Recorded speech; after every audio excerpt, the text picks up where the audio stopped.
Hello दोस्तों, आज हम लोग इस लेक्चर में पार्ट 18 करने वाले हैं, जिसमें है पाठ के अंदर का यानी पाठगत प्रश्न। पाठ के अंदर उस चैप्टर के अंदर पृष्ठ संख्या 100 211 पर दिया हुआ है।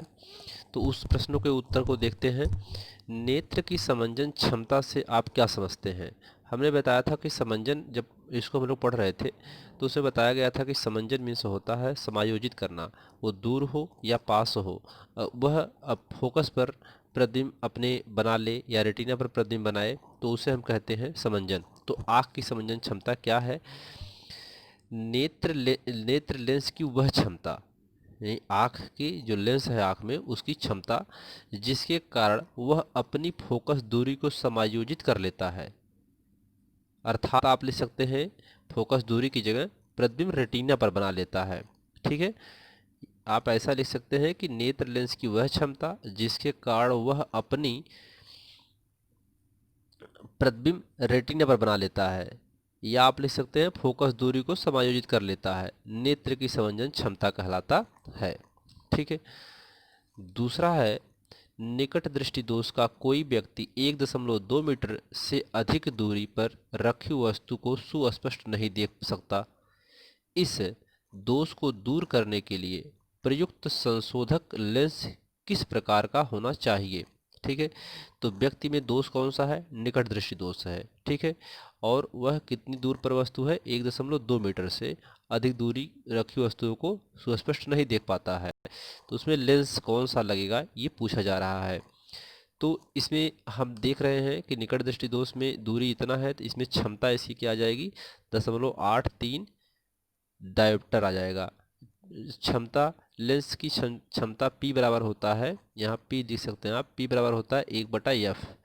तो 1/f मीटर में दिया हुआ है तो मीटर में ही रहेगा। 1.2 का एक भाग देंगे 0.83 डायोप्टर आएगा। ठीक है, तो ये D का मान है। इसकी प्रकृति क्या है? अवतल लेंस हो जाएगी।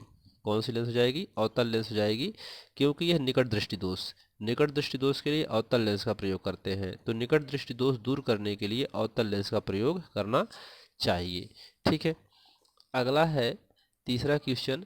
मानव नेत्र की सामान्य दृष्टि के लिए दूर बिंदु तथा निकट बिंदु नेत्र से कितनी दूरी पर होते हैं? ठीक है, तो सामान्य दृष्टि के लिए दूर बिंदु अनंत पर तथा निकट बिंदु से 25 सेंटीमीटर की दूरी पर होता है। तो ये चीज़ें हम लोग पीछे पढ़ चुके हैं।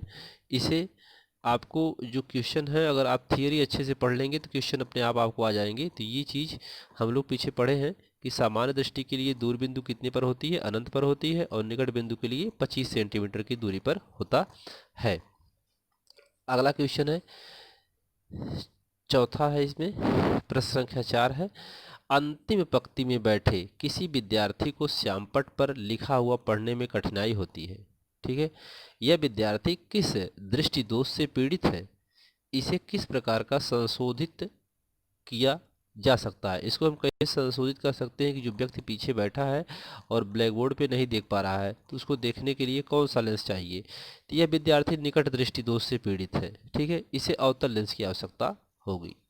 ठीक, तो इस जो पृष्ठ संख्या 211 के प्रश्न थे, ये 4 प्रश्न थे जो यहाँ पर कंप्लीट हुए। अगले लेक्चर में यानी पार्ट 19 में हम अभ्यास के प्रश्न लेकर के आएंगे, जिसको 2 पार्ट में करेंगे, 19 और 20 में उन अभ्यास प्रश्नों को। तब तक के लिए धन्यवाद।